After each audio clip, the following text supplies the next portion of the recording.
नमस्कार दोस्तों, मैं हूं आंचल और आप देख रहे हैं द भारत शो। एल्विश के खिलाफ अंबिकापुर में एक बड़ी साजिश रची गई थी, जिसका पर्दाफाश हो चुका है। पर्दे के पीछे क्या प्लान बनाया गया, क्या साजिश रची गई, इसके बारे में आगे चर्चा करेंगे। लेकिन उससे पहले एक पोस्ट आपको दिखाते हैं जो कि छोटी मानसिकता के लोगों के द्वारा की गई है। देखिए, एल्विश मुर्दाबाद के नारे लग रहे हैं तो फुकरा की टीम बहुत खुशी मना रही है, लेकिन इन्हें ये नहीं दिख रहा है कि इनके फुकरा का क्या हाल हुआ है। मैनेजमेंट कंपनी इनको बिग बॉस तक तो पहुंचा देती है इनके फुकरा को, लेकिन ना तो वो प्रोमो में नजर आते हैं और ना ही बेचारे ब्रॉडकास्ट में गौहर से आगे निकल पाते हो। सॉरी, फुकरा ही नहीं, हर्ष दोनों मिलाकर गौहर से पीछे हो जाते हैं। अब इसी से आप अंदाजा लगा सकते हैं, गौहर जो कि उसका करियर बहुत पहले पीक टाइम पर था, बहुत पहले आई थी, इस वक्त तो जो भी है अभी काम वाम भी नहीं कर रही है, वो लड़की तुम दोनों को पिछाड़ देती है और तुम यहाँ पर अपनी एनर्जी कहीं और जाया कर रहे हो, किसी और का डाउनफॉल देखकर खुशियां मना रहे हो। पर ये डाउनफॉल है नहीं, ये समझना। और एल्विश ने सही कहा था, जो लोग दूसरों को हराने के बारे में सोचते हैं ना, वो कभी लाइफ में नहीं जीतते। इसीलिए दूसरों के अगर कुछ बुरा हो रहा है तो उस पर आप स्टैंड लेने की सोचो। कई बार ये देखने को मिलता है कि ये लोग खुशियां मनाते हैं और फिर बड़ी भारी पड़ जाता है। तो वही हुआ है फुकरा के साथ। भाई वहां तक पहुंचा और ना ये प्रोमो में आया और वहां पर भी वो पीछे हो गया, तो फुकरा के तो मोए मोए हो गया। और वैसे भी फुकरे को बुलाया क्या था समझ में नहीं आता, ना तो उसे रोस्टिंग आती है ढंग से और ना ही वो कॉमेडी करना जानता है, ना ही उसका कोई वन लाइनर है कि देख कर वही लोग हंस देंगे। अब कंटेंट कॉपी करके पेश नहीं करना था, फिर भी पता नहीं क्यों बुला लिया। जो भी मैनेजमेंट कंपनी है किसी तरीके से वहां पहुंचाई थी। इतना ही नहीं, रिएक्शन वीडियो बनाना होता तब भी बुला लेते कि हाँ, जो भी टिकटॉकर हैं या कोई भी कंटेंट क्रिएटर है उनको उठा कर रोस्ट करना हो या उनकी आलोचना करनी हो, तो वहाँ पर तो ये लोग अच्छे से कर लेते हैं। लेकिन जैसे ही इनकी बात आती है, इन्हें कोई रोस्ट कर देता है, इनकी आलोचना कर देता है, तो ये रोने लगते हैं। इनकी टीम आ जाती है फिर डीएम में गालियाँ देने और धमकियाँ देने। इनको लगता है इन धमकियों से मैं डर जाऊँगी। भाई मैं जहाँ से हूँ ना, दिन दहाड़े तुम्हें कूट देते हैं और पुलिस ऐसा डंडा मारती है पिछवाड़े पर ना कि बचते नहीं हो। तो अगर कुछ भी किया ना, तो मैं पहले ही बता रही हूँ, सबके यूआरएल हैं और सब जाओगे, बहुत अच्छे से कुटोगे, बहुत अच्छे से कुटोगे। मैं पहले बता रही हूँ, वार्निंग दे रही हूँ। कुछ भी किया तो, जो भी धमकियाँ तुम लोग दे रहे हो, तो समझ के सोच के कुछ भी करना, वरना फुकरा भी लपेटा जाएगा। मैं उन लड़कियों में से नहीं हूँ उनकी छोड़ दूंगी, इस बार तो पक्का जाएगा, बता रही हूँ मैं, सीधे तौर पर बता रही हूँ, अगर कुछ भी किया तुमने। अब चलिए करते हैं बात एल्विश के खिलाफ जो भी कुछ अंबिकापुर में साजिश रची गई है उस पर आते हैं। तो आपको पता है कि 15 दिन से ये सारी चीज़ें चल रही थी कि एल्विश अंबिकापुर में आने वाले हैं, उनका इवेंट है, इस होटल में है और सारी चीज़ें बहुत अच्छे से चल रही थी। टिकट्स वगैरह सारे बिक चुके थे। और उसके बाद अचानक से जिस दिन एल्विश वहाँ पर पहुँचते हैं, तस्वीरें आती हैं एयरपोर्ट, उसके बाद एक बखेड़ा खड़ा होता है और कुछ लोग आ जाते हैं और ये कहते हैं कि वो नशेड़ी है, उस पर एनएसए लगा हुआ है, उस पर तो ये लगा हुआ, उसको कुछ नॉलेज नहीं है, कुछ भी इनको पता नहीं है, बस इनको आकर वहाँ पर विरोध करना है। अब ऐसे लोग बिना लाभ के तो कहीं विरोध करने जाते नहीं हैं। आज किसे कितना टाइम है भाई कि कोई कहीं जाकर किसी का विरोध कर दे।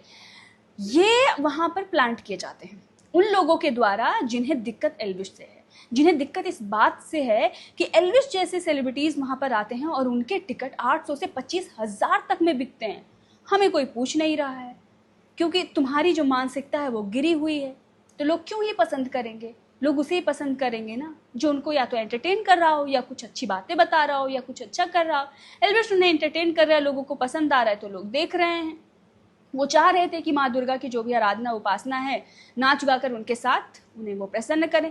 खुद भी इंसान खुश होता है तो भगवान भी खुश होता है। तो अब वहां पर इनका ये कहना था कि अश्लीलता फैल रही है, जबकि इनको ये पता नहीं है कि एल्विश करता क्या है, वो कहाँ से अश्लीलता फैला देगा। उसे बता दिया कि उस पर एनएसए लगा हुआ है। ज्ञान इनको घंटा नहीं है, लेकिन करना इनको विरोध है, और उसी दिन करना है जिस दिन एल्विश वहां पर पहुंचता है। तो इनके जो ये टिकट विकट बिक रहे थे, वही सब देखकर इनके सीने पर सांप लौट गया। और जो विरोध हो रहा था, एल्विश मुर्दाबाद के नारे लगे रहे थे, वो वीडियो आपको थोड़ी सी दिखाते हैं, देखिए।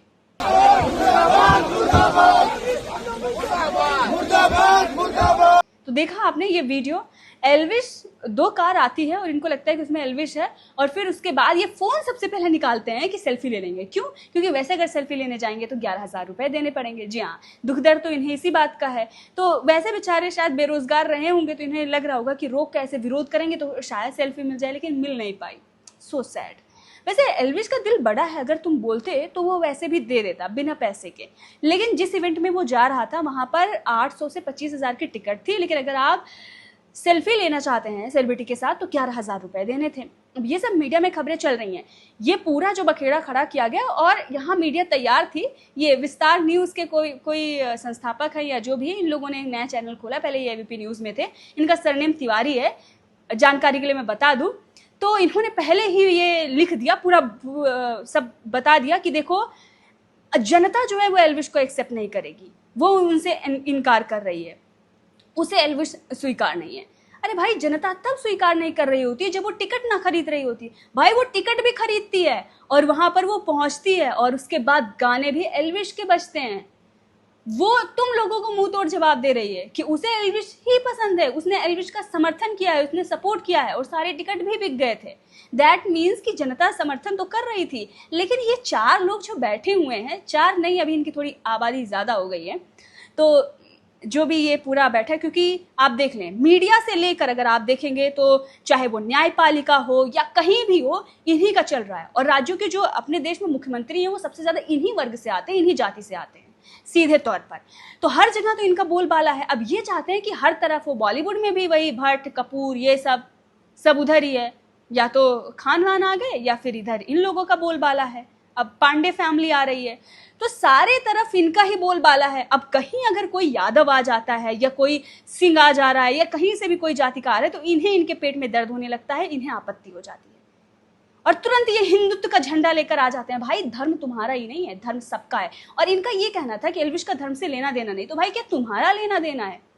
तुम गजेड़ी नशेड़ी, तुम्हारे धर्म का लेना देना है। जब आवाज उठाने की बात आती है तो वो सामने आता है और तुमसे ज्यादा कहीं धर्म उसका है और सबका है।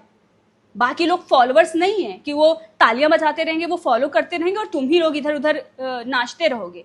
अभी मनोज तिवारी को बुलाया गया होता, रवि किशन को बुलाया गया होता, रवि किशन शुक्ला को, तब इनके पेट में दर्द नहीं होता, तब ये एक्सेप्ट कर लेते। ना तो इनकी कोई दिक्कत होती इन्हें, ना परेशानी होती, कोई दिक्कत नहीं हो रही होती, तब ये एक्सेप्ट कर रहे होते। लेकिन दिक्कत इन्हें तब आ जाती है जब कोई और कास्ट का व्यक्ति आगे आता है, वहीं पर इन्हें प्रॉब्लम शुरू हो जाती है। और मैं सीरियसली बोल रही हूँ, इन्हीं लोगों की ये दिक्कत है, इन्हीं परेशानी है। जनता को कोई इससे लेना देना नहीं, जनता तो उल्टा सपोर्ट कर रही थी, गाने वही बज रहे थे जो एल्विश के थे।